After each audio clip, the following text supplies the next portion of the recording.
buenos días. Martes 12 de agosto. Buenos días para Catherine, para Nelson, para Federico y para ustedes que están en casa, para todos los que estamos aquí desde temprano. Gustosos de acompañarles en un nuevo día con muchas informaciones. Son las 7:08 de la mañana de este martes, mitad de semana. Ya la gente está contando para diciembre porque dicen que agosto baja rápido.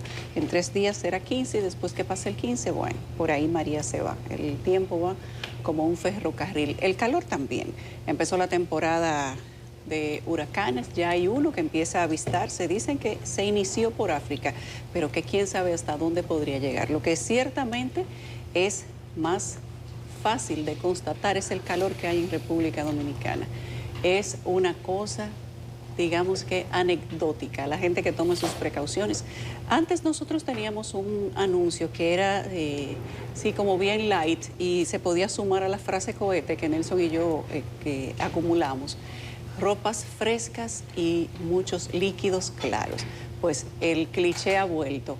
Haga todo lo que tenga que hacer para liberarse de este calor o al menos llevarlo con dignidad, porque la dignidad en tiempo de calor no está fácil. Hoy hay muchas cosas que conversar con ustedes. Tenemos un plato fuerte de invitados. Vamos a hablar de la cédula y de todos estos, digamos que, atisbos de escándalos que tiene el proceso de la nueva cédula. Hoy vienen dos figuras importantes de la Junta Central Electoral, director de cedulación, para aclarar y para responder unas cuantas preguntas que gentilmente han aceptado. De hecho, la idea fue de ellos, de presentarse a los medios de comunicación a responder. Y tenemos al ministro de la Vivienda, el ingeniero Carlos Bonilla, que hoy conversa con nosotros también. Iniciaremos como la semana del gobierno con los logros del gobierno y después veremos todas las demás que puede que no sean logros, pero ahí estarán. El gobierno celebra ya esta semana prácticamente los 5 años de gobierno desde el 2020. Usted puede usar las redes sociales, que ahorita Catherine las lee, para decirnos cuáles son los logros principales que ha tenido este gobierno, a ver si coinciden con los que ellos van a anunciar este fin de semana. Y además, ayer en la semana hubo una discusión interesante sobre si se van o no se va gente, si renuncian o no renuncian. No sé por qué la renuncia de Homero o el traslado de Homero es algo que ha generado tanta, digamos que... Controversia. Sí, controversia en grupos de WhatsApp. El presidente dijo que no había visto esa carta, que él no sabe.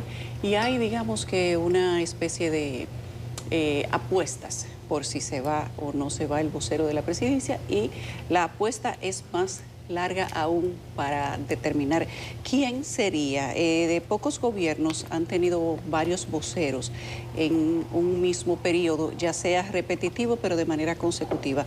Este sería diferente. Los buenos días de nosotros hoy van para todo el que merece dormir con los dos ojos cerrados, no así para Maduro, que yo creo que duerme con uno abierto y uno cerrado, porque ayer era tendencia en Venezuela, con cariño para la chama, todos los videos de los militares de Maduro diciendo que sus armas, comandante y jefe, nuestras armas para proteger la seguridad del Estado y la dignidad de nuestro presidente, líder, comandante, padre, fuerza, guía, etcétera, y todas esas cosas que dice la gente que necesita limpiar mucha media para que su trabajo sea vislumbrado no por el ejercicio que hace, sino por otras atribuciones y por otras virtudes que en gobiernos socialistas y dictadores son, la verdad, que de muy poca recordación e inclusive de muy poca apreciación.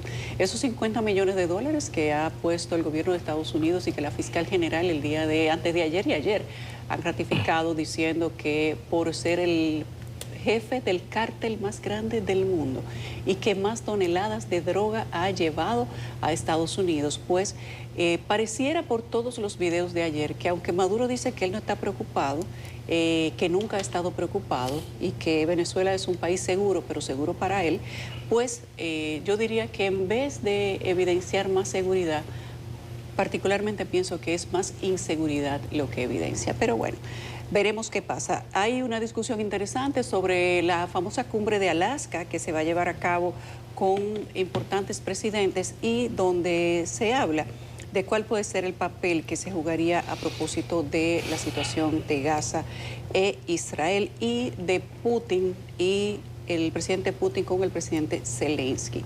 Lo de Gaza ya no aguanta ni siquiera mucho análisis. Es posible y todo lo que ha dicho Israel, que le han manipulado las noticias, el fake news es lo que ha primado en todo esto, pero los muertos están ahí, independientemente de lo que pueda ser fake news o no, y de que si le están manipulando el tema del hambre o no, y si la ONU está jugándole en contra a Israel con el tema del paso y la distribución de la comida.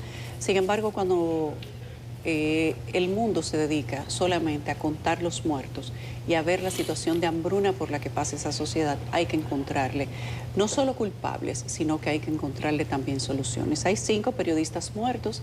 Israel solamente habla de uno, que dice que a pesar de que es un periodista muy premiado y que era la cara principal del medio árabe Al Jazeera, ellos dicen que él estaba parcializado con Gaza y que además era un delincuente. Que era militante. Y sí, y que él era delincuente y que, bueno, pero ok, imaginémonos que ese premiado Pulitzer y todo lo demás, dice Israel que era delincuente y activista de Hamas.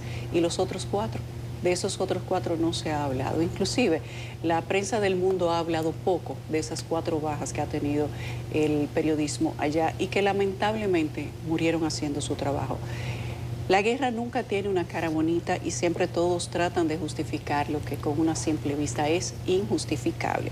Dice el presidente Trump que es injustificable que al día de hoy todavía estén muriendo personas por la guerra de Putin contra Zelensky, que ya ni siquiera es Rusia con Ucrania. Vamos a ver en qué termina eso, pero más adelante nosotros ampliamos.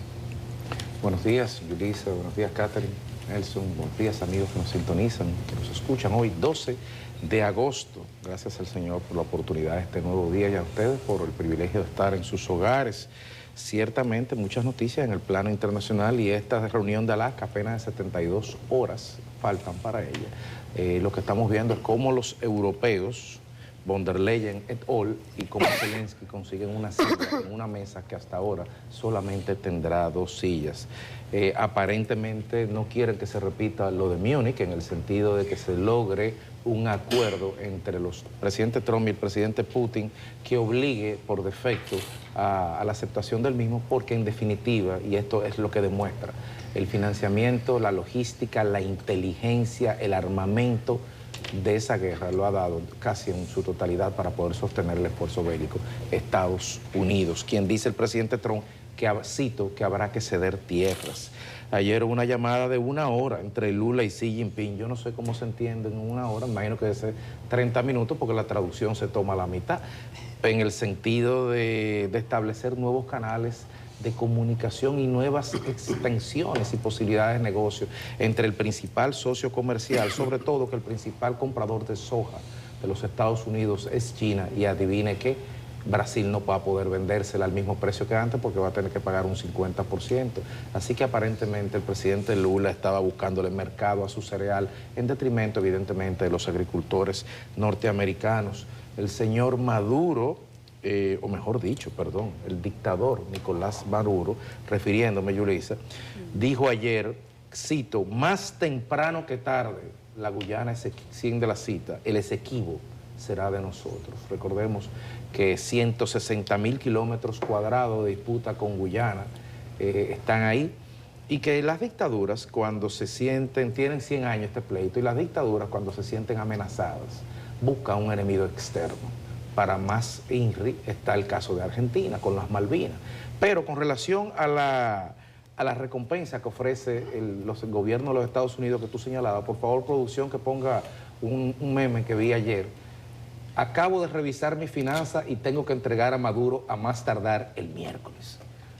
Entonces, con eso, así se resume todo. La gente está haciendo broma con relación a esta recompensa inusitada de 50 millones de dólares que están ofreciendo por el dictador de Venezuela. Yo diría que pueden ir a Google y ahí sabrán a dónde está. La tormenta aérea informándose, entre todos los problemas que tiene la República Dominicana, ya hay uno que se va a solucionar, que es la vulneración del himno nacional por parte de Jocelyn Castillo. 2 denuncias, una interpuesta por la Comisión Permanente de Efemérides Patria en la Procuraduría General de la República y otra por el Instituto Duartiano. Incluso se está hablando de que podría ser extraditada por haber violado la Ley 5307 de crímenes y delitos de alta tecnología. Con relación a todos los muchos otros problemas que hay en el país no sabemos, pero este se va a solucionar y ojalá el Estado y las instituciones pongan ese mismo interés y presteza y agilidad para poder revertir las vulneraciones al marco jurídico en la República Dominicana. Un anuncio que debe llamar a preocupación es el Instituto Nacional de Coordinación de Trasplante, el INCORT. El día de ayer en su misa del 27 aniversario señalaba que hay más de 500 personas en lista de espera por un trasplante en la República Dominicana y que esto sirva de aviso a las personas de que podamos incorporarnos como donantes activos en la lista del INCORT y al Estado Dominicano que destine presupuesto suficiente no solo al INCOR, sino a las campañas de promoción y de educación para poder hacer que más personas seamos donantes de todos esos dominicanos que necesitan de un órgano de reemplazo. Buenos días. Muy buenos días. Yo me río de ustedes de los memes de Maduro. Hay uno muy bueno de Cristian Hernández, la caricatura de ayer del día. ¿No la de hoy? No, la de ayer. Ah, la de hoy la tenemos por ahí. Que va un señor ahí donde Tío San, PD, que tengo información privilegiada sobre Maduro. Y venga, ¿qué tú tienes? Está en Venezuela, está en Venezuela. Ay, yo no me llevo de eso porque, por un lado, cuando usted ve que Estados Unidos endurece el discurso, por el otro lado le da oxígeno a Maduro. Entonces yo insisto, hace una semana y pico que renovaron la licencia de Chevron, que le da casi el 40% de la divisa que necesita Maduro en dólares. Por eso yo no me llevo de eso. Hoy es el día de las zonas francas, señores. Tuvimos la semana pasada aquí a 2 zonas, Claudia Pellerano, Aito Bisonó, nos dieron muchos datos. Las zonas francas son parte de la gente que se está echando en el hombro de este país. El año pasado las exportaciones fueron unos 12.000 y pico y las zonas francas eran 8.000. Ya este año van por más de 4.000.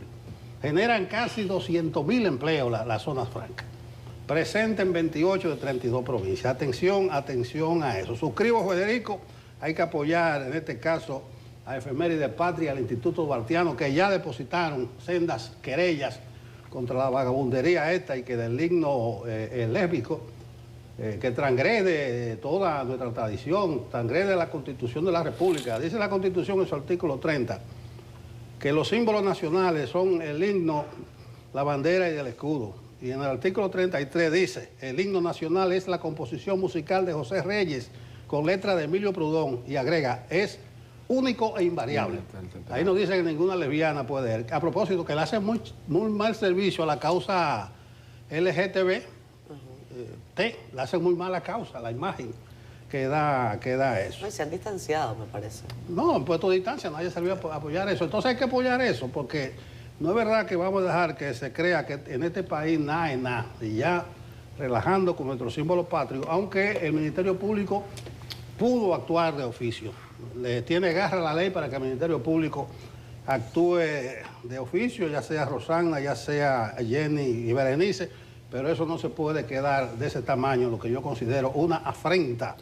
La reunión de Alaska, vamos a ver, se están desempolvando los papeles históricos. El estrecho de Bering, que separa allá arribota, allá en el Cojollito, a Asia de América del Norte, en el punto más cerca tiene 85 kilómetros entre Rusia y Estados Unidos. Así que con un megáfono ellos podían hablar. Y ya se está hablando que esa cercanía que da para un túnel, se están hablando de toda esa cuestión. Confirmado ayer el catering, Zelensky no cabe ahí, lo dijo Trump. Inmediatamente termina la reunión, dice... Ya yo veré si lo siento, o si yo estoy... No, que no va a sentarse, nada. Pero lo que dice Trump, que cuando salga de la reunión inmediatamente va a llamar a Zelensky, la Unión Europea. O tal vez lo llame del avión, dice él, porque él chotea. Zelensky no pinta nada. La Unión Europea la dejaron fuera. Entonces, esa prensa que dice que sí, que van a condicionar, Putin lo dijo claro, no se reúne con él. Finalmente, lo de Israel, resulta que Israel también mata periodistas. Anas al-Shari no es ningún terrorista, Yulisa, no. Es una de las caras más conocidas de Al Jazeera. Claro. pero por mucho tiempo. El Jorge Ramos podía de ser un Yacyretá. terrorista clandestino. Comparten una ficha por ahí los israelíes. No, el Mossad te va a sacar 60.000 fichas, 60.000 cuestiones. Más de 232 periodistas han sido asesinados. ¿Qué es lo que busca Israel? Callar la verdad. ¿Ustedes no vieron el bombazo que le tiraron en Irán? A propósito, la Ayatollah la declaró casi héroe nacional a esa periodista que no solamente pegó el bombazo, sino trascendiendo. Pero busquen, aquí tengo la fecha, el 16 de julio, cuando el mismo Israel invadió Damasco, había una presentación en vivo y cayó el bombazo en el Ministerio de Defensa atrás. Eso es ataque por todos lados para callar la verdad. Pero ¿qué es lo que sucede? La verdad es que en Israel, en el pueblo de Israel, se están dando manifestaciones monumentales para que acabe esa guerra y para que lleven los rehenes a casa. Vean este fin de semana, pero en Israel, manifestaciones monumentales. Se está dañando la imagen del pueblo israelí, mucha gente trabajadora, pero los culpables son Netanyahu, el Likud, Estados Unidos, Trump. O sea, hay que identificar. El malo no es el pueblo de Israel, sino la camarilla que lo está gobernando. Buenos días. Bueno, buenos días. No tenemos mucho tiempo, compañeros, solamente hacer una actualización. Y a propósito de los comentarios sobre el tema de la recompensa de Maduro, miren, que tampoco hay que descargarle el dado completo al señor Trump. Coincido con Nelson en que el discurso se vuelve doble. Hay doble discurso, ¿no? Por un lado te digo que te voy a buscar, que te subo recompensa, y por otro lado no solamente permito licencias de Chevron, te mando a Richard Grenell a negociar contigo, porque miren, la recompensa del señor Maduro está activa desde el año 2020. Cuando el señor, para ver, porque aquí yo lo busqué. O sea, lo que está ocurriendo ahora es que la recompensa está alcanzando niveles inéditos de 50 millones de dólares, pero esa recompensa ha venido creciendo. El primero que le impuso fue Trump, de 15 millones de dólares. Biden, al final de su gobierno, el último día de su mandato, la subió a 25, así como, pónmela ahí, y ahora entonces Trump la redobla.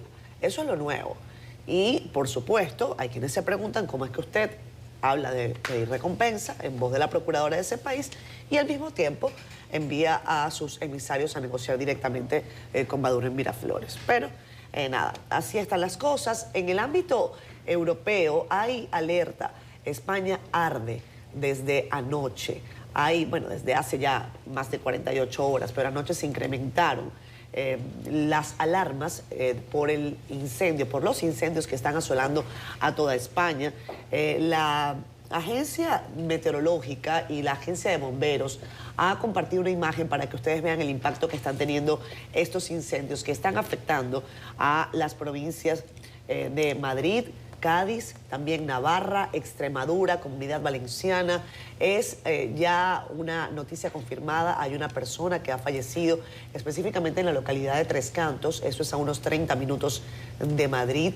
Las temperaturas son extremas en la península ibérica. Hay fuego aún en Ourense, esto es en Galicia, un lugar que además es más fresco que el resto de España. Sin embargo,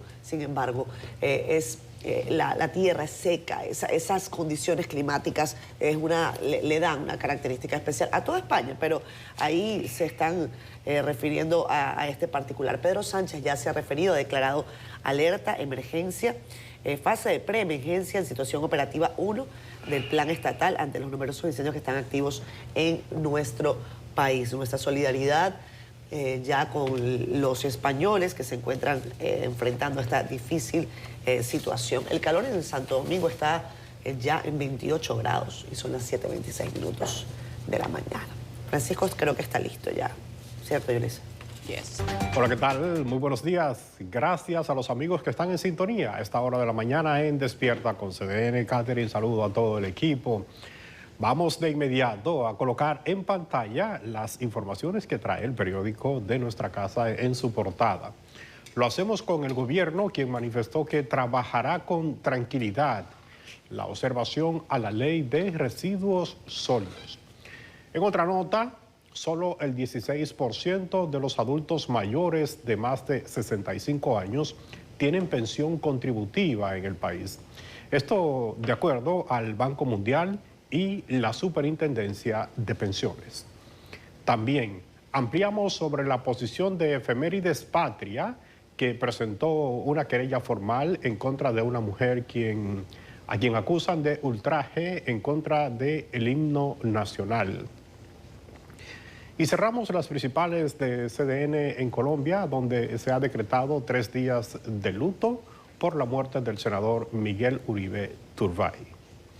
Vamos ahora a la contraportada del Caribe esta mañana con noticias deportivas. Hablemos del documental presentado anoche en Santiago por el periodista Héctor J. Cruz. En el audiovisual se relata el ascenso y dominio del equipo Cibao FC en el fútbol dominicano. Les invitamos esta mañana a que accedan a nuestro portal digital www.cdn.com.do.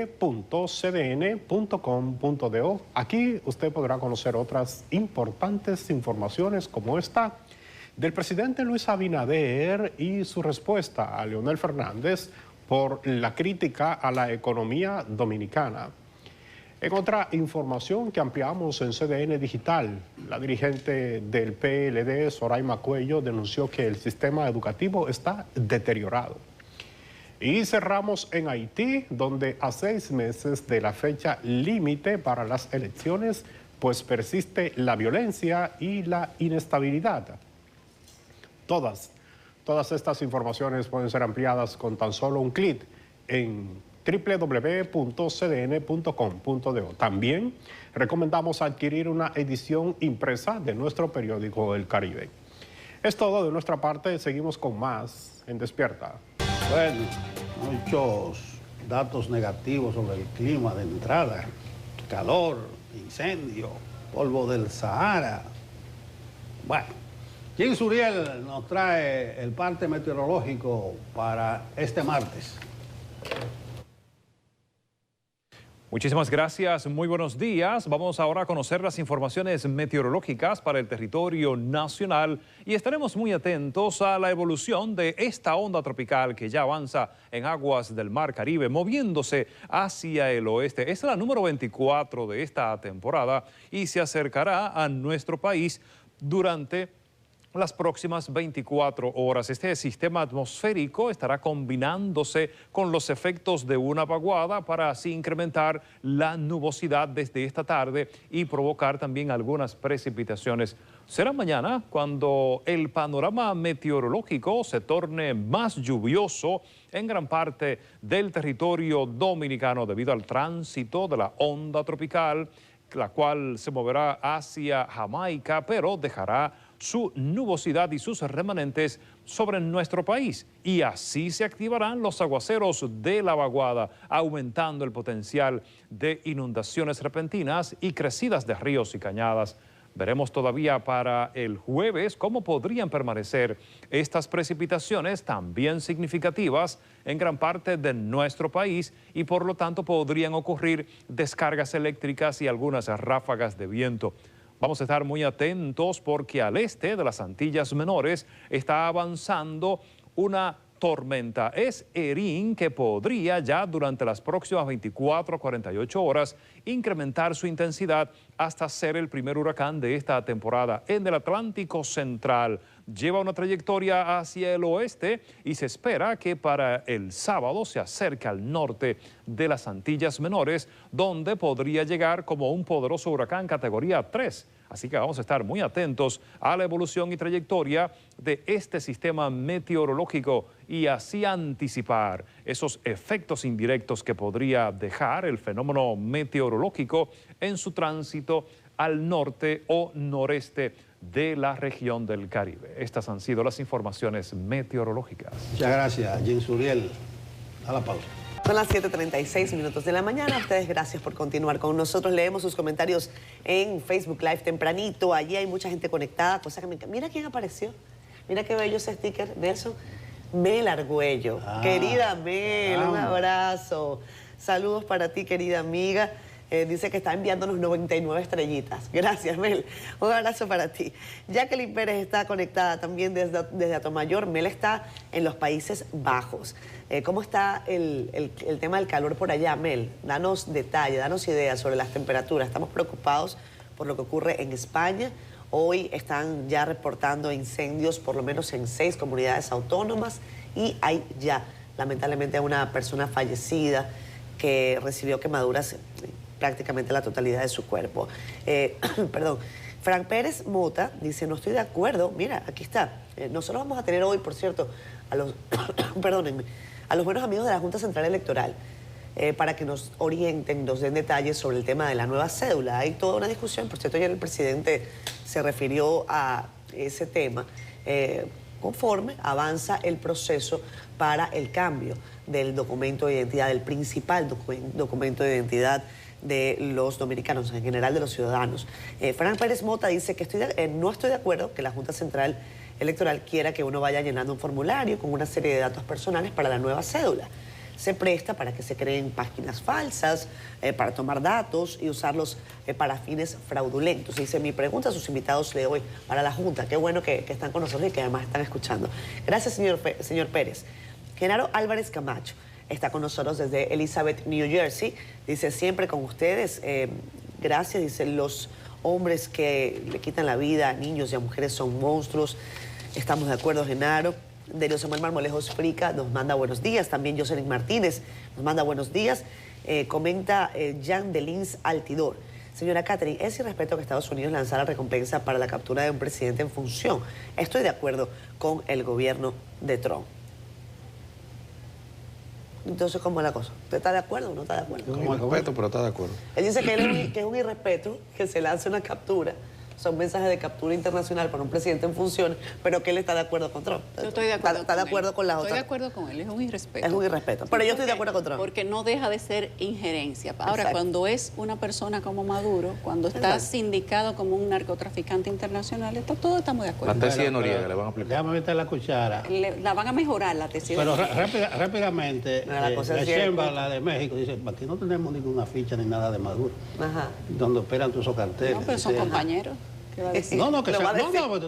¿qué es lo que va a decir? Ayer la Sheinbaum fue tendencia La mundial Sheinbaum. por lo que dijo de la muerte de Miguel, Miguel Uribe Turbay. Sí.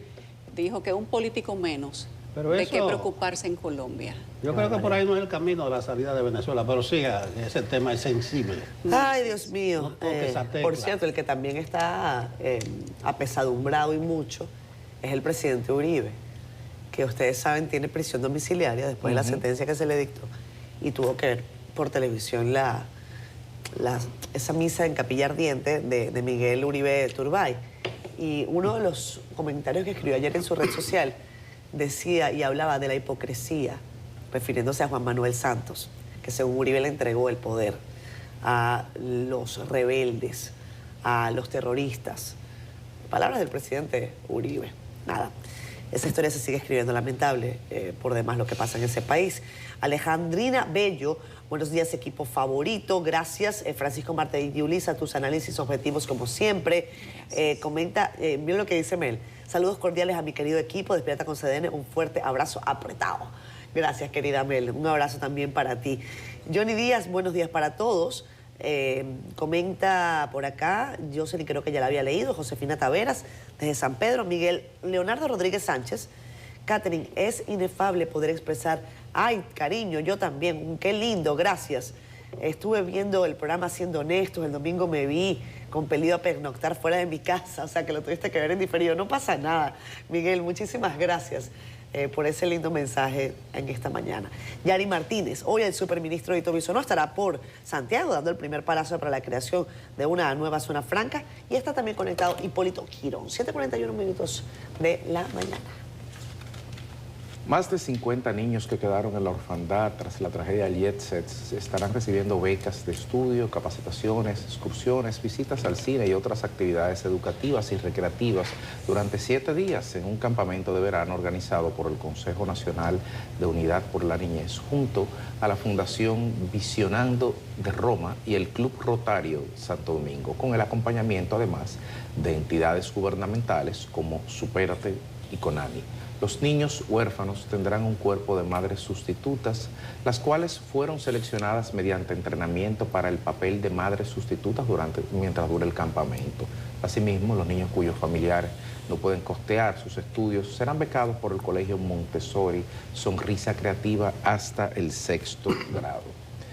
dentro de todas las noticias Qué bella está que apesadumbran con relación a esta tragedia, que esta es la arista más dolorosa de todas, sin lugar a dudas, las decenas de niños y niñas que han quedado huérfanos, algunos de padre y madre.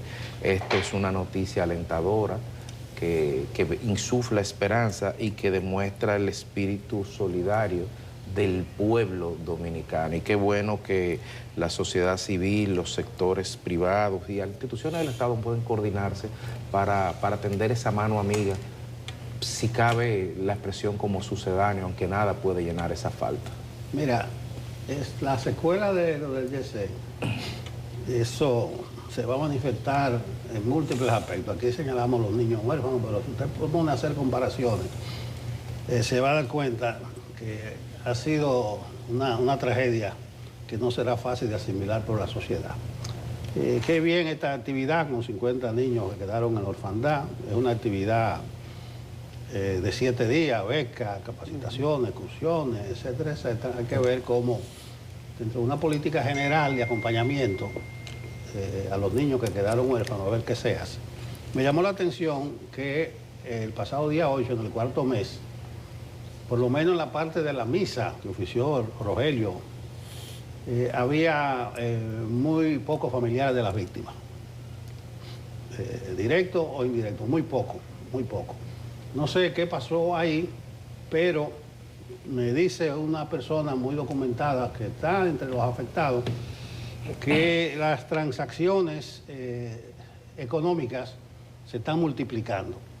Yo no creo que en una transacción económica habrá una eléctrica chiquita que diga que se quede quieto, que no vaya actividad, pero me llamó la atención la poca cantidad de familiares de la víctima que estuvieron ahí en el cuarto mes. Eso debiera ser una peregrinación permanente y en fechas simbólicas como esa debiera constituir un acontecimiento. Pero reitero, acompaño esa poca asistencia con la información privilegiada de que están lloviendo las transacciones económicas bilaterales con los abogados de los propietarios.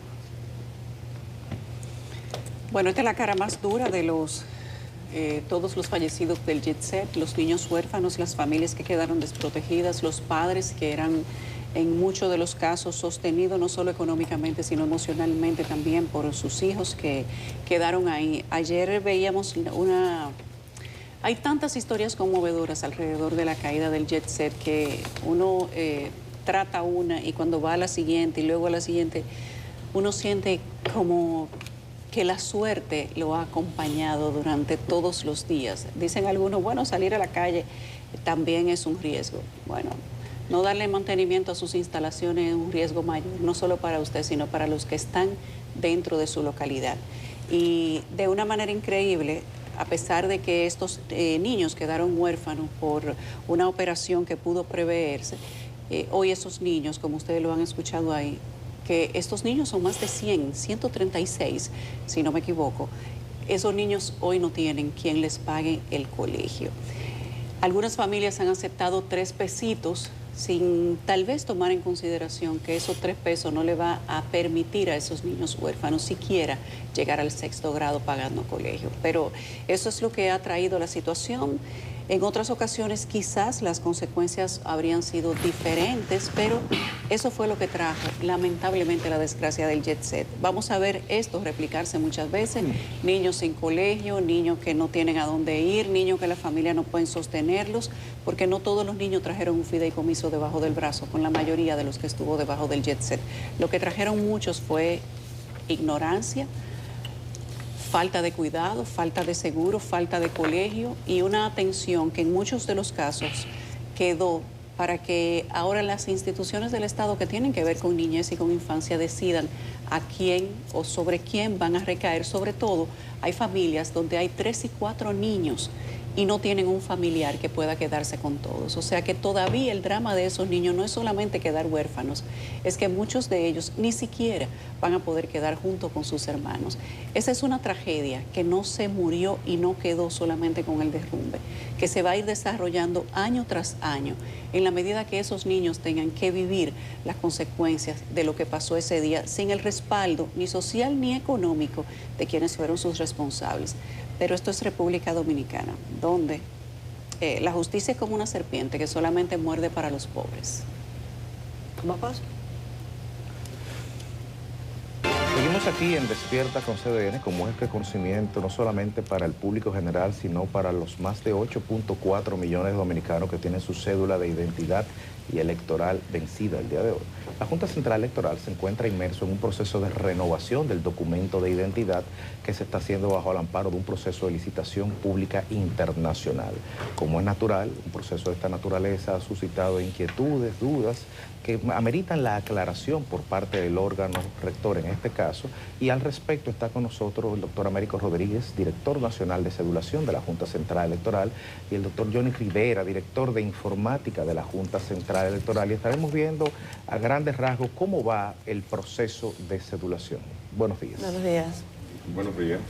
Doctor, ¿cómo está el tema de la cedulación? Estamos viendo últimamente que la Junta tenía pautada para el 7 de agosto la apertura del Sobre B, donde estaba la propuesta económica del único consorcio que había pasado la primera fase, pero que ha sido impugnado. El presidente de la Junta Central Electoral, el doctor Román Jaque, habló al respecto, que iba a agotar unas vías de impugnación. ¿Cuál es el estatus jurídico y técnico del proceso en la actualidad? Gracias. El proceso de la parte de la licitación pública internacional va muy bien. De hecho, se había pautado para el día 7 la apertura del Sobre B. Sin embargo, para llevar a cabo el debido proceso, darle el tiempo a ambas empresas para que tengan el tiempo de entregar sus impugnaciones, se extendió el plazo al día de hoy, el día 12. Hoy se vence el plazo para aceptar cualquier otra impugnación de cualquier otro de los oferentes. Es decir, ya el Comité de Licitaciones conocerá la impugnación que ya tiene, decidirá sobre ella y ahí se colocará la fecha inmediatamente para la apertura del Sobre B. Cabe destacar que en la evaluación técnica que se les desarrolló a cada una de esas empresas, solo una fue calificada para pasar al Sobre B. Es decir, estamos en un buen camino. Dicho esto, señor Américo, señor Johnny, hay algunas posiciones que se han evidenciado en artículos de opinión. Algunos analistas consideran que el monto del presupuesto que se va a asignar para este proceso es elevado en momentos en el que el país definitivamente muestra números económicos que no son necesariamente los más halagüeños en virtud de una serie de motivos que no vamos a exponer a continuación, pero queremos que ustedes nos expliquen en qué consiste el presupuesto que se va a implementar y por qué realmente es una necesidad cambiar la cédula y no simplemente hacer un decreto en el que diga todo el mundo tiene la cédula extendida. Bueno, extender la cédula, ya se ha extendido la fecha administrativamente, pero esa fecha que está en la cédula ya dice una fecha física. Muchos países y para transacciones no las reconocen. Correcto. Sí, fuera del país muchos dominicanos de la diáspora han tenido problemas al presentar el plástico porque mucha gente dice, pero el documento de identidad solo sirve en el país. No es así. En algunos países exigen un documento de identidad del país origen y ya el documento no se reconoce. Si la cédula ya está vencida desde el 2023 y evidentemente hay que renovarla. Si todos los plásticos deben ser cambiados, todos los plásticos, porque además la ley exigía en su momento que la cédula tuviera una vigencia de 10 años.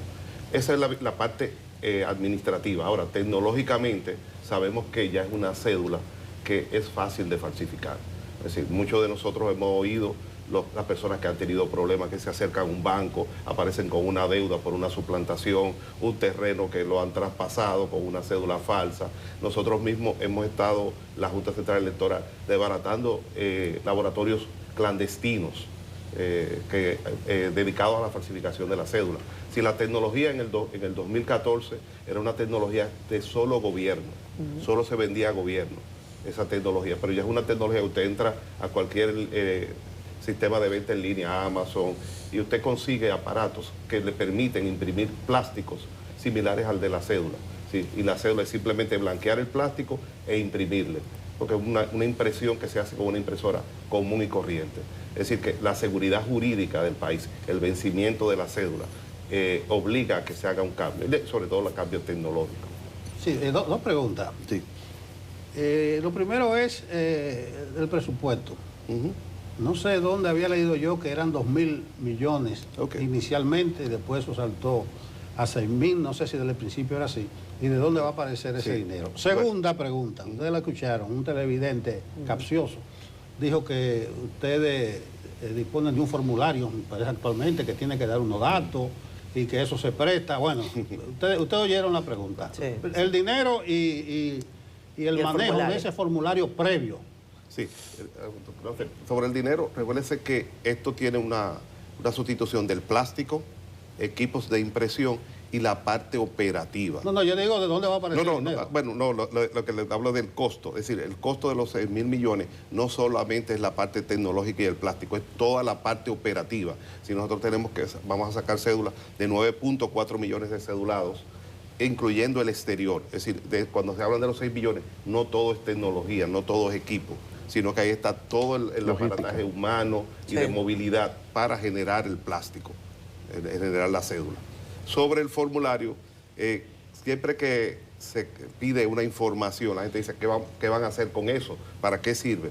Nosotros estamos capturando esa data porque ustedes saben que mucha gente cambia de teléfono, cambian de dirección, y nosotros necesitamos contactar a veces a los ciudadanos. El cambio de esta cédula va a implicar una actualización del registro civil, es decir, una auditoría, una validación del registro civil. En esa validación, la Oficina de Registro Civil se ha dado cuenta que necesita contactar a algunos ciudadanos, porque tienen problemas en su acta. Entonces, no podemos contactarlo. Ese formulario está llamado a suministrarnos a nosotros esa información de tal forma que cuando queramos comunicarnos con un ciudadano podamos hacerlo y ese ciudadano tenga su problema resuelto antes de renovar la cédula.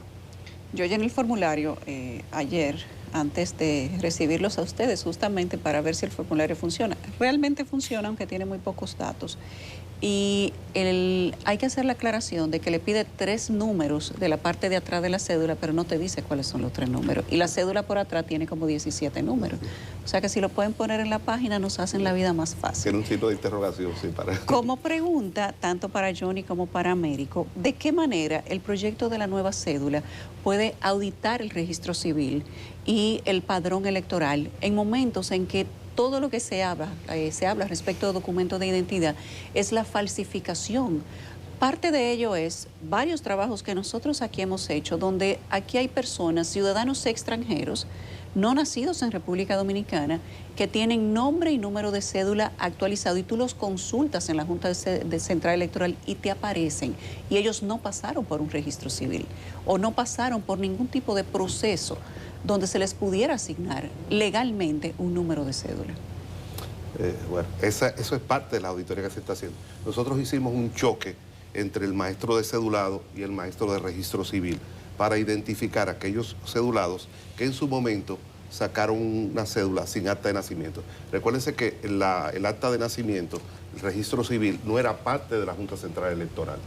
Es decir, era una institución separada. Entonces, cuando se generó la cédula, la famosa cédula del librito, la cédula del 94, muchas personas sacaron cédula basada en la cédula del librito. Tenían una cédula del librito y le daban un plástico de la nueva cédula. En este caso no se va a hacer así, por eso se está haciendo ese choque para identificar a aquellos ciudadanos que no tienen un registro, lo que nosotros llamamos un evento en el registro civil, para ubicar ese registro civil, si realmente tiene, y si no tiene, a ver por qué no tiene, si es una persona que no fue declarada en su momento. Entonces, eso es lo que se está haciendo con esta auditoría. Es decir, en ese choque, nosotros identificamos cuáles son esos ciudadanos que no tienen un evento registrado, no necesariamente que no tienen un acta, sino que no tienen lo que nosotros llamamos un evento. Un evento es cuando se transcribe del libro al sistema digitalizado. Entonces, no todos los registros todavía se han pasado a registro computarizado. Es decir, es posible que lo tengan en libro. Entonces, ahí es que el ciudadano nos va a ayudar. Ah, mira, si yo tengo un acta, está en este libro. Recuérdense que hay libros que se han destruido. ¿Y cómo van a depurar? ¿Cómo ustedes van a depurar en ese nuevo proceso de cedulación quiénes sí y quiénes la recibieron de una manera fraudulenta? ¿Y qué va a pasar con ellos si se van a quedar sin cédula también? Sí, fíjese, Hay todo un andamiaje que valida y pone fuerte ese proceso por la biometría. Es decir, no hay un ciudadano que esté en nuestra base de datos de maestros del cedulado que no esté registrado con una biometría y por lo menos datos de subasta. ¿Ok? Aquellos que aparecen en la base de datos con biometría y una identidad que pueda usurpar, entonces ahora en este proceso van a chocar. De manera que el tema, por eso es que se pone mucho más fuerte este cambio del documento, porque nosotros con este proceso vamos a procesar y auditar a cada dominicano que tiene una cédula y aquel que necesita un registro de nuevo inscrito con su biometría y su validación en el registro civil. Es decir, esto de el cédula por cédula, plástico por plástico, ya no va a existir. Entonces, como bien nosotros dijimos en un momento, hay dominicanos que se han dedicado a vender sus registros, hay dominicanos que se han dedicado a registrar a otros, pero con este proceso todas esas cédulas, todos esos eventos saldrán a flote. Hemos escuchado hablar sobre el plástico viejo, sobre las deficiencias que tiene, sobre las veces la facilidad con que se puede falsificar. En esa lógica, cuando la Junta Central Electoral inicie el nuevo proceso de cedulación bajo las especificaciones de este concurso que están haciendo, ¿qué documento de identidad, con qué documento contará el pueblo dominicano? ¿Qué capas de seguridad tiene? ¿Cuáles son las diferencias tecnológicas? ¿Qué novedades tiene de cara a hacer un documento en el año 2025 para poder diferenciarnos del anterior documento? Mire, esto es una pregunta súper interesante, debido a que la Junta Central Electoral se ha tomado un gran tiempo para diseñar unas bases de participación, una licitación para una licitación pública internacional que esté apoyada sobre aspectos fundamentales de normas ISO y normas ICAO. Esto lo que trata es de que nuestro proyecto de la nueva cédula esté sustentado sobre normas internacionales y mundiales. Con este proceso de este cambio, nosotros vamos a tener unas tecnologías de última generación que nos permitirá tener una cédula electrónica. Una cédula que estará en un nuevo formato de material llamado policarbonato.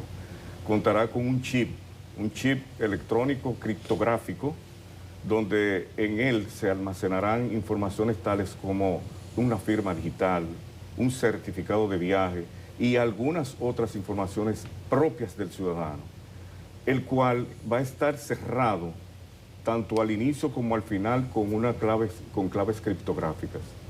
De manera que en adición a este plástico, nosotros contaremos con una identidad digital que nos permitirá tener nuestra cédula digitalmente en el celular, donde nosotros como ciudadanos dominicanos vamos a ser dueños de nuestra información y daremos a conocer solo la información que nosotros querramos permitirle a un tercero.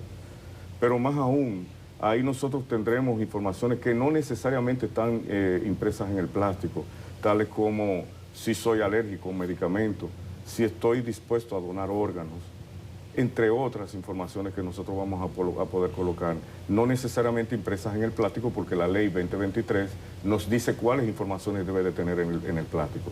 Mire, este documento cuenta con la asesoría de la OASI, y todos estos documentos que nosotros vamos a generar cumplen con el documento 9303, que son todas las normas que deben de tener, deben de ser aplicadas en documentos de última generación a nivel de identidad y en el mundo. Señor Américo, señor Johnny, mi pregunta, que creo que nos queda poco tiempo.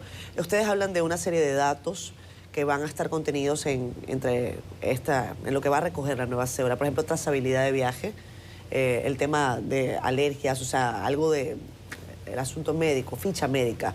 La pregunta es si otras entidades del Estado tienen forma de tener trazabilidad en el momento en el que la cédula se emita. O sea, por ejemplo, voy a un aeropuerto y eso va a ser posible que, o sea, es posible su lectura y, por ejemplo, que Dios no lo quiera, cualquiera de nosotros nos ocurre algo en la calle, hay una ambulancia, esas ambulancias tienen posibilidad de hacer la trazabilidad, la lectura con el documento de identidad en sí mismo. ¿El Estado en general está preparado, sus instituciones, para leer todos los datos que va a arrojar la cédula?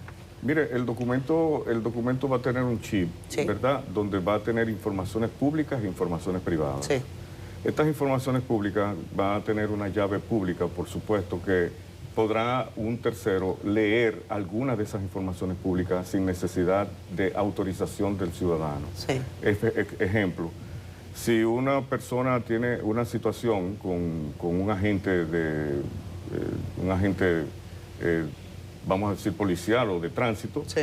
usted podrá permitirle que él lea su número de cédula, su foto, su nombre y su apellido, para verificar y validar que la información impresa en ese plástico es exactamente la que está guardada en el chip. Es una información pública, ¿ok? Pero ya con la información de la identidad digital, el ciudadano debe de permitirle a un tercero solo la lectura de las informaciones que usted quiera. Es decir, eso es así. Y en cuanto a lo que usted dice, las instituciones del gobierno, nosotros estamos trabajando con la interoperabilidad. Eso es lo que me refiero. Sí. Por ejemplo, estamos trabajando con salud pública, con el pasaporte, con el SNS, para hacer la parte de interoperabilidad, con los bancos, con las asociaciones de bancos, con los seguros. ¿Cuándo podrá estar el sistema, como decir, o sea, por decir completo, ¿no? O sea, no solamente que usted tenga el documento, sino que ya tengamos esa El interoperabilidad. ecosistema, sí, estamos trabajando, sí, por ejemplo, conversábamos afuera, una vez se ha adjudicado el oferente, nos vamos a reunir con él para definir todo el protocolo de interoperabilidad. Ajá. Y ahí vamos a comenzar a llamar a las ¿Eso está instituciones. incluido en el presupuesto? Sí, claro, claro. Es decir, ahí llamamos a todas las instituciones, mira, esta es la tecnología que definitivamente vamos a utilizar. Sí, tenemos que prepararnos todos, tanto la Junta Central Electoral como las instituciones que van a interoperar con nosotros. Pero ya estamos firmando acuerdos con esas instituciones. La última reunión la tuvimos con la Asociación de Bancos, Sí. donde en la primera reunión. Sí. Por ejemplo, si estamos hablando de optimizar recursos y estamos hablando de un documento de identidad que puede integrar una cantidad importante de data, por ejemplo, ¿cuál sería la necesidad más o menos de que tengamos que sacar una licencia si cualquier persona que tiene cédula podría tener sus datos allá adentro? Eso ya depende de la ley, de las instituciones. Le hago la pregunta directa. ¿La próxima cédula podría incluir, por ejemplo, información sobre licencia? Sí, sí, claro. La Porque identidad la licencia digital, claro. básicamente lo que tiene es la O sea, si categoría. esto se aprueba, ¿podríamos prescindir del proceso de licencia? Ya depende de Técnicamente. Técnicamente Claro. sí. Claro. Sí, va a depender. Técnicamente. Américo, déjame volver sobre el dinero. ¿Sabes? Que nos instala en la psicología popular, que es una cosa, ahorita dice que es cara y se va a quedar que es cara. Estuve revisando ahora el presupuesto general del Estado de este año, la Junta para la Cédula tiene consignado 2.000 millones. Por eso te decía, ¿cuál es el rejuego? Yo pensaba que le quedaban 2.000 millones que le habían prometido por un presupuesto complementario, pero no entiendo de dónde va a aparecer la diferencia. Yo entiendo lo que tú dices, la cédula y todo lo que se necesita, pero ¿de dónde va a aparecer el dinero? Mire, necesariamente nosotros como institución necesitamos de la ayuda del Ejecutivo para llevar a cabo este proyecto. Es necesario. Por supuesto, esto es un proyecto que debe de ser analizado sobre la base de que... y voy a hablarle un poco sobre lo que es la realidad actual, porque nadie se ha preguntado qué cantidad de plástico nosotros tenemos actualmente en nuestros almacenes del que nosotros tenemos hoy día. Sí. Es decir, por la continuidad del negocio, la Junta Central Electoral necesita tener un abastecimiento de este producto hasta que venga el cambio que nosotros tenemos pensado hacer en noviembre. Es decir, nosotros tenemos un cambio de nosotros tenemos una impresión de cédula de 75,000 cédulas mensualmente. Si tú lo llevas a 4 meses, que es a enero, nosotros tenemos un almacenamiento de 300,000 plásticos en almacén. ¿Ok? Entonces tú dices, ¿debo yo de continuar con este plástico y hacer una renovación con él? Entonces tenemos que pensar en hacer una reinversión de esta misma tecnología que tenemos actualmente para poder hacer una renovación. Es decir, vamos a tener que invertir en un plástico o en una tecnología obsoleta para hacer una renovación sobre la misma tecnología que tenemos actualmente. No sé si me comprende. Sí, yo Entonces, lo ideal es, ya que vamos a hacer una inversión en una tecnología que nos permita tener un plástico que dure más de 10 años. Entonces, usted me dice a mí, bueno, ¿de dónde va a salir el dinero? El dinero debe de ser prometido, como bien el Ejecutivo nos dijo en una reunión que sostuvimos, para que este proyecto salga lo más rápido posible y que nosotros podamos renovar la cédula en noviembre de este año. Y quiero señalar algo sobre la parte del presupuesto. No lo podemos ver como un gasto, esto es una inversión. Claro. Cada plástico sale alrededor del de $10, con toda la inversión. Y cuando uno hace una inversión, no solamente piensa en el momento, sino a largo plazo. Este es un proyecto con una tasa interna de retorno maravillosa. Yo simplemente le voy a hacer una anécdota. Yo tuve que enviar unos documentos a España. Me costaron 4.000 pesos. Yo con una firma digital lo podía enviar electrónicamente. Sencillamente. Si no tenía que invertir 4.000 pesos para enviar esos documentos. Es decir, todo lo que yo me voy a ahorrar en viaje. Es decir, ya las instituciones bancarias, yo voy a poder interactuar con mi cédula digitalmente con seguridad. ¿Va a vencer esta cédula? El vencimiento, ya la ley... Ley por la ley. La ley ya no exige una fecha de vencimiento. Ya no. Ya no. Ya simplemente si la tecnología define, mira, ya tecnológicamente hay que cambiarla o lo decide el Pleno, ya lo puede hacer, pero esta cédula no tiene una fecha de vencimiento establecida. Muy bien. Bueno, pues muchas gracias a los señores Américo Rodríguez y Jones Rivera de la Junta Central Electoral por estar con nosotros el día de hoy respondiendo las inquietudes en torno a la Junta, al proceso de cedulación que actualmente dirige esta entidad. Y en breve estará con nosotros, a continuación, el ministro de la Vivienda, Carlos Bonilla. No se lo pierdan. Gracias. Gracias. Son las 8:22 minutos. Recibimos al ministro de la Vivienda, el ingeniero Carlos Bonilla, 4 días antes del meeting del PRM para hablar de sus logros. Bienvenido, ministro. Bueno, muchísimas gracias por la invitación a este prestigioso programa con un elenco de lujo. Con amigos ¿Usted se suyos. dio cuenta ayer? Que yo, no, el presidente rindió cuenta. Pero tú estabas allá, te tocó tu turnito ahí. No me tocó, pero dentro de las obras que él mencionó habían algunas de nosotros. Muy orgulloso. Solo de algunas. eso. Sí, eso también. Sí. Muy orgulloso. Casi todas las obras que tiene el gobierno son de vivienda. No, hay muchas obras de hospitales también. Por ejemplo, te puedo mencionar que el presidente lo mencionó ayer, el Mario Tolentino Dip, un hospital que tenía más de 15 años que estaba ¿Y abandonado. quién lo terminó? Lo terminó el MIBET. Ah, eso lo digo. Lo terminó el MIBET. Entonces, si los hospitales lo hace el MIBET, si las reparaciones las hace el MIBET, si las casas las hace el MIBET, ¿cómo se llama la obra? El gobierno completo hace muchas obras. El presidente mencionó muchas ayer, que me imagino que usted lo vio. Algo. Muy contento, muy contento. Ministro, hace algunos días el presidente también se refería, y usted estuvo presente obviamente en la entrega de viviendas. El presidente tuvo una jornada importante, creo que fue el domingo, de entrega de los vagones del metro, nuevos vagones que se sumaron, 46 nuevas viviendas. Denos detalles sobre este programa y aclárenos eso de que este es el gobierno que más viviendas ha construido. Hay gente que dice eso puede reñir con la verdad.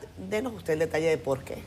Bueno, los números están ahí. En el programa Mi Vivienda, el gobierno ha entregado casi 10.000 viviendas nuevas. 10.000 viviendas nuevas. Con su título. O sea, un programa que ha cambiado la vida de más de 45.000 personas a través de ese programa. También está el programa Familia Feliz, que recientemente nos lo pasaron a nosotros del Ministerio de la Presidencia. Ahí estamos hablando de aproximadamente 3.500 viviendas entregadas, también nuevas. También hay otras instituciones que hacen vivienda, como la CAS, por ejemplo, que ha hecho viviendas, y en Ciudad Juan Bosch se han entregado algunas viviendas. En total, hablamos de en 5 años, más de 15.000 viviendas entregadas. Esas son cifras históricas. Estas viviendas que se entregan, ministro, ¿cómo es el proceso? ¿La gente debe pagar algo? ¿Es un proceso? Porque eso también hay que explicarlo, si es una transferencia total o si las personas entran en un programa. Lo primero es que nosotros no creemos en viviendas totalmente donadas, porque la gente no aprecia tanto lo que es regalado y no lo cuida.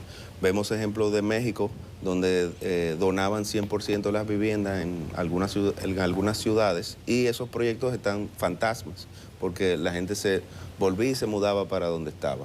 O sea que no creemos en eso. Ahora, el INVI anteriormente donaba el 60% de la vivienda y el otro 40% lo cobraba. Lo que pasa es que lo mal cobraba. Del 40% quizás cobraban un 20%.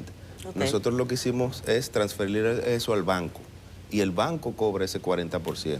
Pero antes se hacía también, igual. Entonces, eso nos permite hacer más viviendas, y por eso es que tenemos, con un cobro eficiente, en los recursos para tener estos números históricos que podemos exhibir en materia de vivienda. ¿Y eso ha cambiado? Ustedes han tenido conversaciones, por ejemplo, casi todas las operaciones se hacen con Banreservas, ¿cierto? Casi todas las operaciones se hacen con Banreservas. El Banco del Estado subsidia gran parte de esos préstamos, sí, a un 8%, por ejemplo. Le cobra solamente la mitad del seguro del préstamo, que eso hace que la tasa se reduzca mucho. Y son acuerdos que uno llega a hacer con Banreservas para poder brindarle estas facilidades a las familias, que en vez de pagar 27,000 pesos mensuales, pagan normalmente 12,000 pesos mensuales, que es una gran diferencia. Ministro, ¿cuál es el estado de ejecución de las parras y cuáles son las fechas de entrega de las diferentes etapas que están planteadas? Bueno, nosotros prometimos la primera etapa para ahora en agosto, está prácticamente lista. No, el día 10 ya.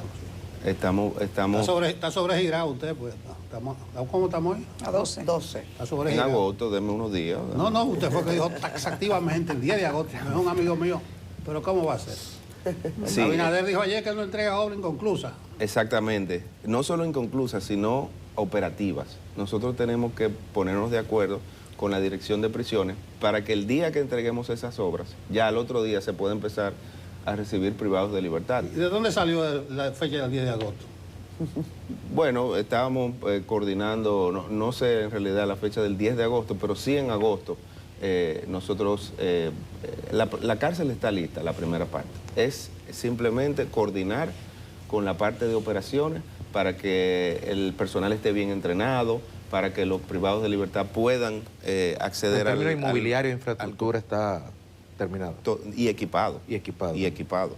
Es simplemente entrenar al personal, que se está haciendo. Es un complejo bastante grande y eso hace que el entrenamiento... incluso hay que tener guaguas adentro, transporte interno. Todo eso tiene que estar bien coordinado.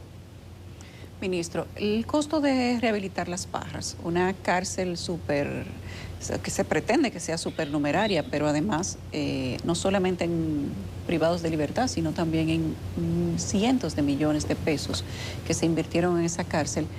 Cuando la Procuraduría abandonó la cárcel en 2020, la cárcel se deterioró mucho, pero ya habían, digamos que desperfectos que venían de origen, que se preveían que iban a costar mucho. ¿Cuánto está costando rehabilitar las parras para poder ponerle en funcionamiento? Esa cárcel, todo lo que tiene que ver con las instalaciones, por ejemplo, de la luz, del agua, ahí se tuvo que hacer una subestación eléctrica que no estaba. La parte del agua potable, la parte del agua sanitaria, nada de eso estaba. Las calles internas, muchas no estaban asfaltadas y en condiciones. O sea que no fue que la cárcel en algún momento se terminó 100%, sino que faltaron muchas cosas que costaron mucho dinero. Y se hizo una licitación que rondó los 2.000 millones de pesos para poder concluir la cárcel definitivamente. Y eso es lo que estamos entregando ahora. La primera etapa, que son 2.500 privados de libertad, que es prácticamente la mitad de la Victoria. Resuelve la mitad del problema de la Victoria. O sea que eso pronto va a estar en funcionamiento. Ministro, hablemos de la legislación que ustedes estaban preparando para la revisión de infraestructura. Sé que habían tenido varias reuniones, incluso se acercaron a dirigentes de otras organizaciones político-partidarias para que hicieran sus aportes. Entendíamos que ese proyecto de ley ya estaría depositado en el Congreso, pero al parecer todavía eso no ha ocurrido. Sí, ese proyecto me lo entregan en esta semana ya. Me lo iban a entregar el lunes, pero se retrasaron unos días. Sí. El viernes me prometieron entregarlo. Se lo vamos a entregar al presidente para que él se lo proponga al Congreso y ya pueda ser evaluado por ese estamento del Estado. Pero definitivamente es un proyecto de ley muy importante que va a llevar un poco de orden para lo que son edificaciones ya listas, para que las personas tengan que cada cierto tiempo dependiendo del uso y de la complejidad de la edificación, renovar su permiso. ¿Cómo está funcionando ahora, ministro? Ahora, para edificaciones que están listas, no hay ningún tipo de orden regulatorio. Okay. Eso va solo para las nuevas. Solo para las nuevas que están en proceso de construcción. Ministro, a nivel de procedimientos internos del Ministerio de la Vivienda, de los procesos, ¿cómo va el tema de la permisología? ¿Los tiempos de cada uno de los procesos se han disminuido? ¿Se está trabajando en hacerlos menores o cómo? El proceso de permisología se ha reducido en un 24% a nivel de tiempos. Estamos trabajando... ¿Cortado a qué fecha esa? Comparado a la gestión pasada. Y disminuyendo cada año. También estamos trabajando en un mejor trato para el usuario, que se sienta como si fuera un cliente de una telefónica, que vaya a recibir ese servicio al ministerio, que es el único lugar, porque no tiene competencia. Aunque hemos habilitado una figura para que si no quiere ir al ministerio, pues que vaya a un privado certificado por nosotros a que le corrijan los planos técnicos. Eso también está disponible para los usuarios, así como también está disponible la supervisión técnico-privada, que son terceros que supervisan a nombre del ministerio. Hemos tenido que ser un poco creativos ya por las restricciones económicas y habilitar este tipo de compañías para que presten estos servicios y que las personas, si tienen el deseo, le paguen a esos terceros para que le provean de esos servicios. El gobierno ha estado inaugurando mucho las últimas semanas. ¿Qué usted tiene en carpeta para los próximos días, semanas? ¿Alguna buena nueva que pueda dar? Bueno, la ciudad sanitaria, el último edificio que falta, va a estar listo el mes que viene. Es el Hospital Clínico Quirúrgico. El presidente habló ayer también en la semanal de eso. El 70% de la ciudad sanitaria ya está en funcionamiento. Es bueno que nos demos una vuelta por allá y ustedes puedan constatar el bien que se hace ahí en esa ciudad, de la mano de José Joaquín Puello, que está haciendo un excelente trabajo al frente de la ciudad sanitaria. ¿Por qué usted no democratiza más? Publicó el Caribe el lunes que el 40% de la inversión pública se concentra en el Santo Domingo y el distrito. En el primer semestre, 38.000 millones, 11.000 en Santo Domingo, 4.000 en el distrito. La gente de provincia se queja.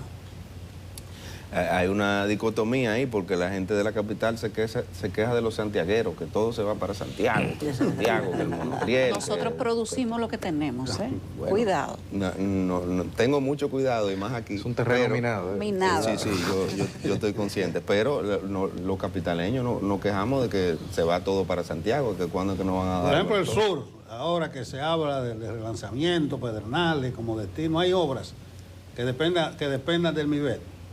En el sur, el MIBET tiene muchas reparaciones de vivienda. Tiene la UAS de Neiva, que la está concluyendo. Tiene varios proyectos interesantes, pero el gobierno como tal no creo que se haya olvidado de ninguna región, porque, por ejemplo, usted lo menciona, Pedernales es, la verdad que es la primera vez que Pedernales se sitúa en el mapa de inversión pública del gobierno, y de la manera que lo está haciendo.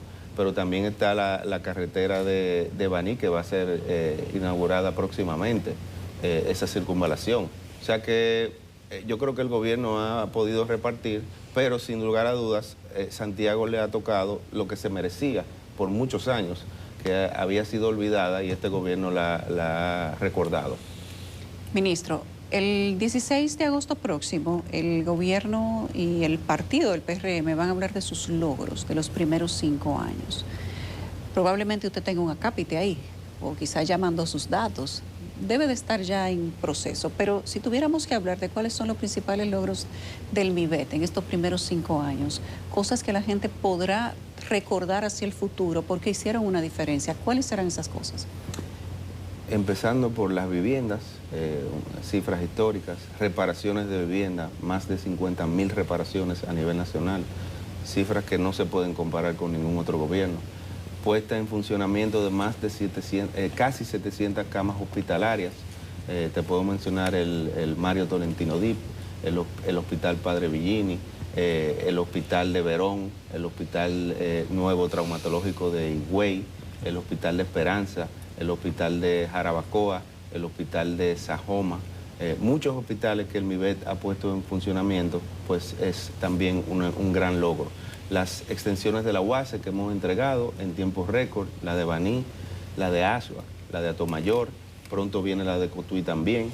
En materia de educación superior también el gobierno ha sacado notas sobresalientes, y todos estos proyectos que hemos entregado, bueno, el Centro Olímpico, que se remodeló recientemente, lo remodeló el MIBET también. Y al que le tumbaron un paquete de árboles también. No, pero la noticia debería de ser que es la primera vez que el gobierno, dentro de sus propias obras, saca un permiso de medio ambiente. Si hubieran sembrado los árboles primero que los que tumbaron, sí, esa sería la noticia. Por cada árbol que tumbamos, vamos a sembrar 5 árboles. O sea que esto es una connotación que hay que dar. O sea, el gobierno sacando permisos de medio ambiente, eso no se veía antes. O sea que estamos muy orgullosos de todos los logros que el gobierno ha tenido, y más con la transparencia que hemos tenido, que recientemente la Cámara de Cuentas ha certificado el accionar del MIBET con una opinión sin salvedad de la gestión de nosotros. Ministro, en las diapositivas que producción está colocando en pantalla, y también por lo que usted nos comenta, vemos el rango de acción del Ministerio de Vivienda, ¿no? Estamos hablando de un ministerio que se ocupa no solamente de dar el hogar a las familias, sino que también amplía operación.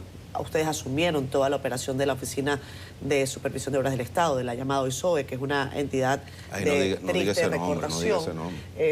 Pero también estamos hablando de construcción de cárceles, de construcción de hospitales, de construcción de centros de oración, hasta de reconstrucción de iglesias.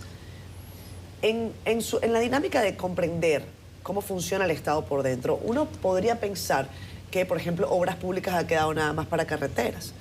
Y en un Estado que se dice a sí mismo, un gobierno que se dice a sí mismo que tiene que aprovechar cada chelito. La pregunta es si este ministerio no debería pasar a ser un superministerio, aglutinar toda la operación en uno solo.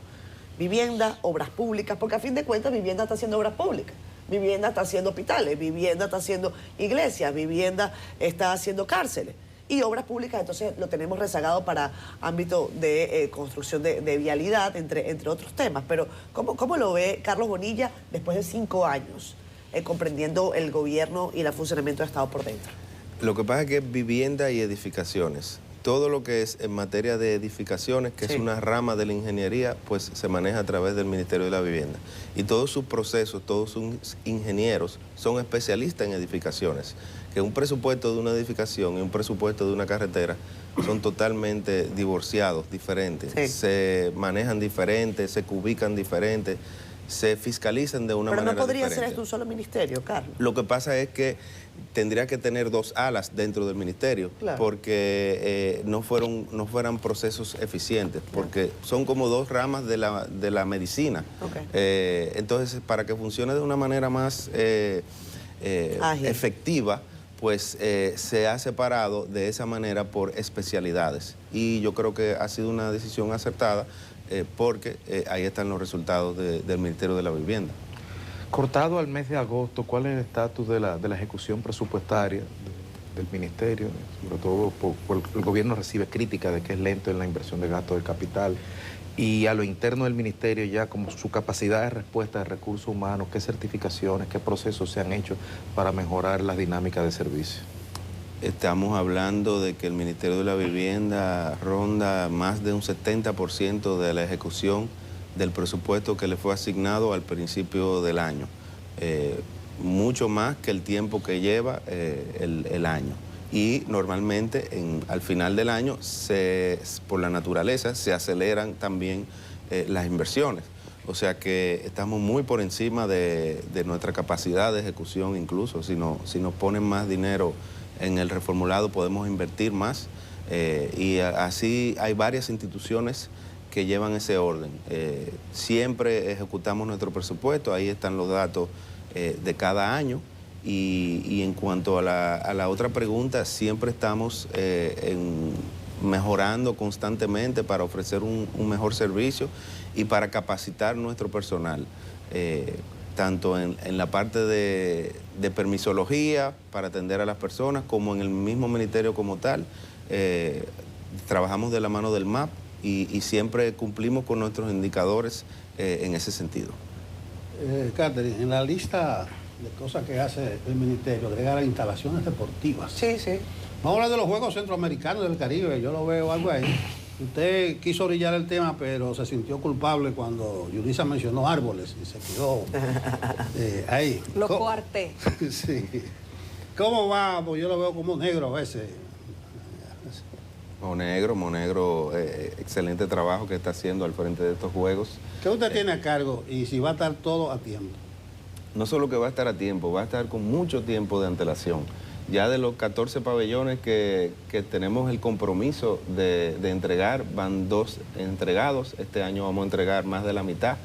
Y para febrero, más o menos marzo, ya vamos a culminar con los Juegos. Y los Juegos son prácticamente en un año. O sea que vamos a tener por lo menos 5 meses de rejuego para cualquier situación. Estamos muy contentos con el desempeño que se ha tenido y lo importante es que el país quede bien y que nuestros atletas pues puedan hacer el performance para que nuestro país en materia deportiva siga creciendo. Y vamos a cumplir con eso. Las tasas, ministro.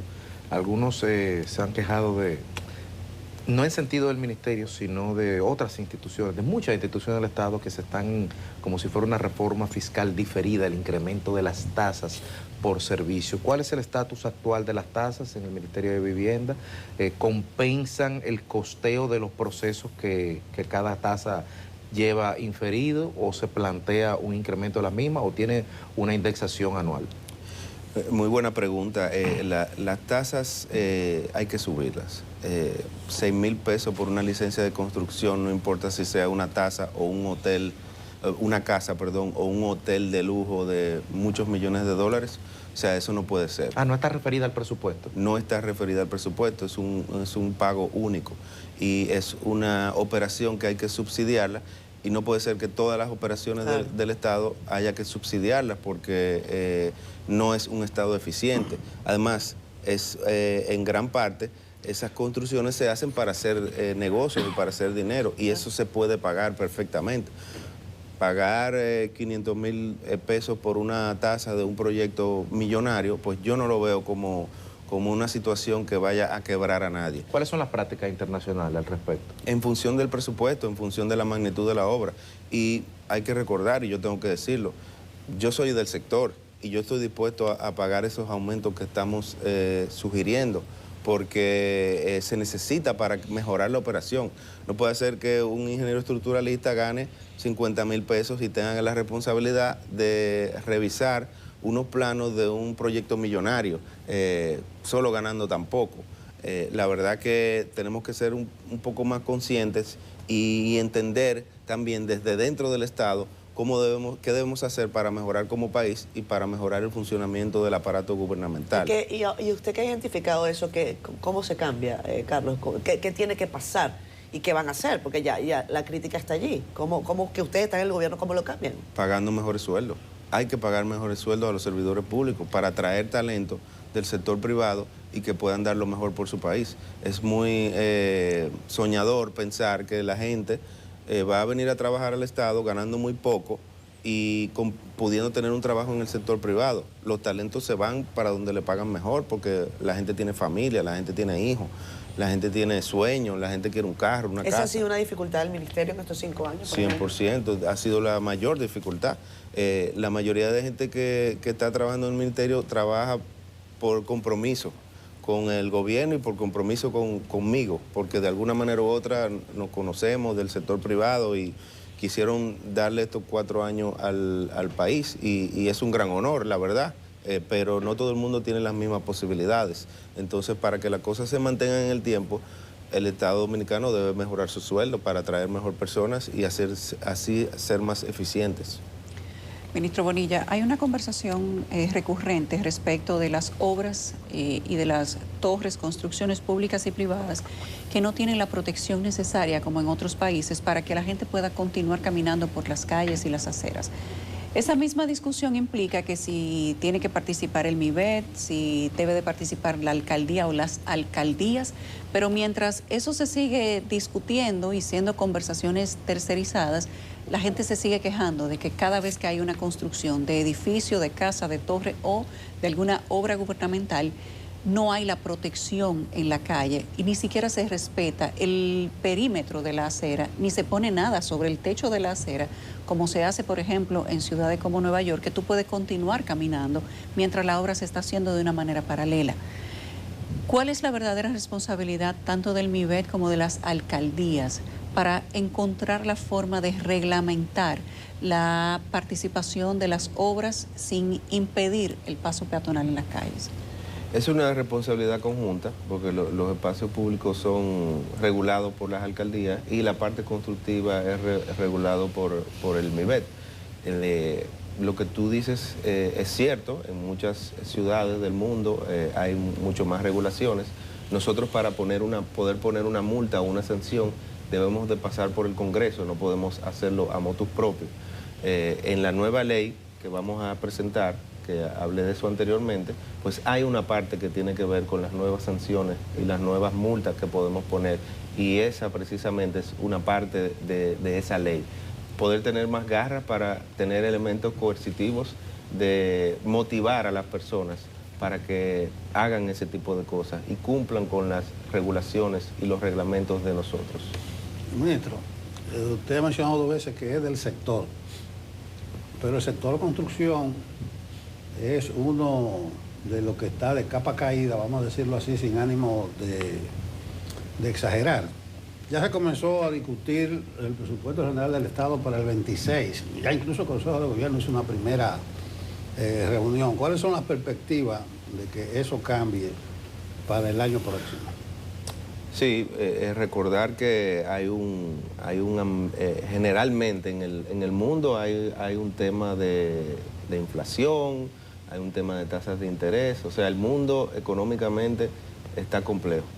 Decir que este es de los países que mejor está comparado con sus pares de la región y comparado con Latinoamérica. Tenemos un posicionamiento privilegiado. Ahora, yo tengo mucho optimismo para la economía dominicana y precisamente para el sector construcción. El enfoque, me he reunido con él, con el nuevo ministro de Hacienda, es un enfoque de dinamizar la economía a través de la inversión pública y a través de la inversión de capital específicamente. Y viene con esa línea y yo creo que eso va a ayudar mucho a que se dinamice el sector, aparte de que van a empezar a bajar las tasas de interés en Estados Unidos. Trump el año que viene creo que va a cambiar, me imagino que va a cambiar el director de la FED, que es el Banco Central de allá, y tiene como política, y así es el Partido Republicano, bajar la tasa de interés, y eso va a hacer que nosotros también podamos bajar la tasa de interés y que el sector se dinamice, porque un sector construcción fuerte, que invierte, que cree en su país y que tiene mucho optimismo, pues así proporcionalmente crece la economía de nuestra nación. Ministro, finalmente tenemos que despedir la entrevista, se nos fue el tiempo. Hace algunos días recibimos al ingeniero Reyes Madera de la Oficina de Supervisión de Obras, sobre todo en el ámbito de la infraestructura, la ONESBIE, y él nos hablaba de la situación de las escuelas. Usted me dice que el ministerio que usted dirige está encargado de viviendas y edificaciones. Sin embargo, en la educación también hay una dirección de infraestructura escolar con otro presupuesto. Y dice el señor Reyes Madera que hay problemas con la supervisión de esas obras porque muchas de ellas están incluso escuelas en zonas vulnerables. ¿Cuál es la conversación, si se tiene, entre las instituciones que se encargan de velar por las edificaciones en el ámbito de lo público del país, incluyendo el ministerio? Lo que pasa es que ahí precisamente hay un tema constitucional. El 4% para la educación debe salir desde el Ministerio de Educación. Entonces, como las obras se licitan por el Ministerio de Educación y se tienen que supervisar y los pagos pasar por ahí, pues tienen que construir las escuelas, porque no vamos a destinar un 4% para la educación, que es mucho, y también otro dinero en otra institución para las escuelas, o sea, ya es demasiado dinero. De por sí el 4% es mucho dinero solo para la educación primaria y secundaria. O sea que en ese caso específicamente hay un tema de ley. Probablemente si no existiera esa ley, las edificaciones escolares las hiciéramos nosotros. Claro. Probablemente no, para cumplir con la ley del MIBET, que nos manda a hacer las edificaciones. Pero como hay ya un tema mayor, un tema constitucional, pues el aparato gubernamental se diseñó de esa manera. Sería bueno en algún momento que se sumen todas las inversiones que se hacen de todos los ministerios y que al final eso sea el 4% para la educación, no necesariamente que tenga que salir del Ministerio de Educación. Bien. Bueno, muchísimas gracias, ministro Bonilla, ministro de Vivienda y Edificaciones. No sé si hay más preguntas, magistrado. Está bien, no hablamos de política, usted no está en eso. No, hombre, yo estoy en mi casita y en mi cosa. Bueno, tenemos que hacer una pausa. Yo creo que lo vamos a dejar hasta la despedida del ministro Bonilla. Ya venimos. Nos quedamos con el ministro. Decidimos que vamos a hablar de política ahora, pero eso Vamos lo a van ver trabajar en otro ahora. programa. Pero fuera del aire. Pero fuera del aire. Chao, chao. Feliz día, hasta mañana.